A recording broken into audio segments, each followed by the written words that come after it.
Jadi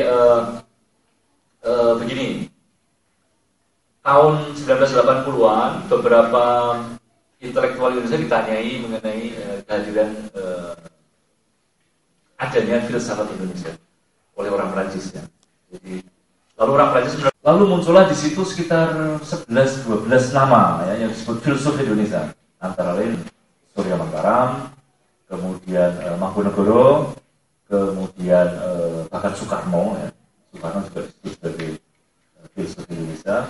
Ya, dari Nusantara. Contoh misalkan Australia itu ternyata juga merupakan masih wilayah Nusantara. Dulu namanya Australia. Benua dengan benua lain. Saya kira kalau saya boleh mensifir suatu adat telah diciptakan punya ciri khas masing-masing sahabat Kristi. Nah, kalau filsafat juga kata peradaban dengan sudut jalan itu tidak boleh kacau juga ya. Itu dari adab moral ya.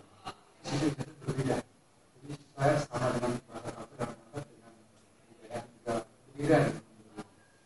Untuk bisa hidup, dia bisa merespon lingkungannya gitu.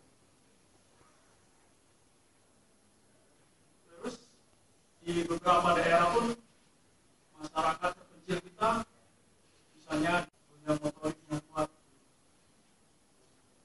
Tapi ini kan saya pikir kalau bertanya boleh bebas ya.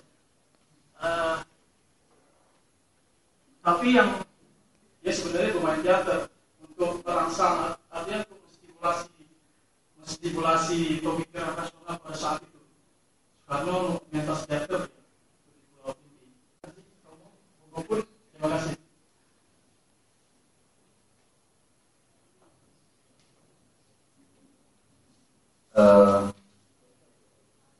Ya, jadi saya hanya mengikuti paparan dan saya cenderung percaya dengan apa yang dikatakan Kubrick gitu ya, bisa menjadi seniman. Hanya kemudian nanti kan tentu saja bahwa apa yang menurut Anda baik, yang menurut Anda indah itu kan belum tentu publik akan meresponnya sebagai indah. Mungkin nanti setelah Anda mati ya, setelah ratusan tahun baru orang sadar bahwa yang Anda buat indah gitu. Tapi ketika Anda hidup tidak ada yang mengerti karya Anda. Sama seperti pemimpin seorang tentara, pemimpin seorang pedagang ya, tentu ada plus minusnya ya. Bisa iya, bisa tidak, bisa baik, bisa tidak. Tetapi menyatukan yang tadi disebut dari kasan filsafat Indonesia, menyatukan dengan gotong royongnya elemen-elemen masyarakatnya yang lemah, yang kuat ya. Jadi semua kadang potensi-potensi yang ada itu dirajut ya untuk menghasilkan sebuah katakan proyek, sebuah karya tertentu.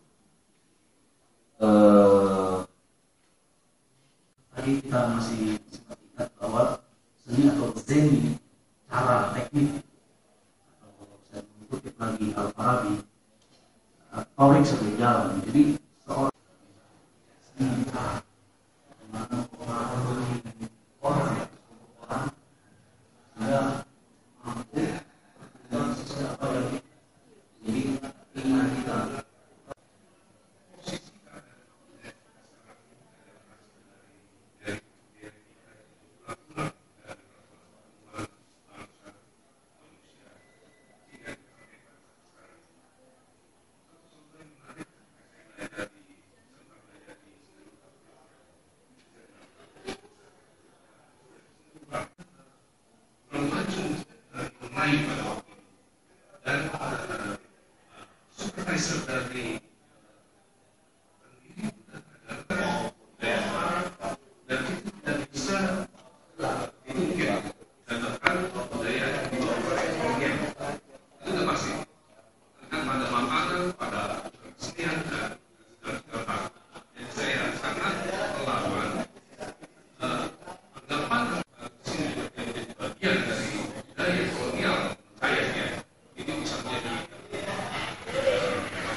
Sementara rakyat hidup kekurangan dan sangat menderita lahir dan batin.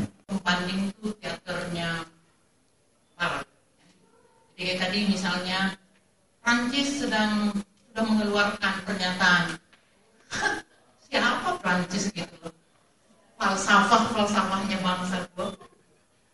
Jadi saya pikir udah bagus ya gagasan untuk temukan falsafah itu sebenarnya ada. Kenapa orang PKL yang selalu kita sebut PKL udah sekarang disiapin tembakan listrik gitu. Kayak penting banget gitu ya.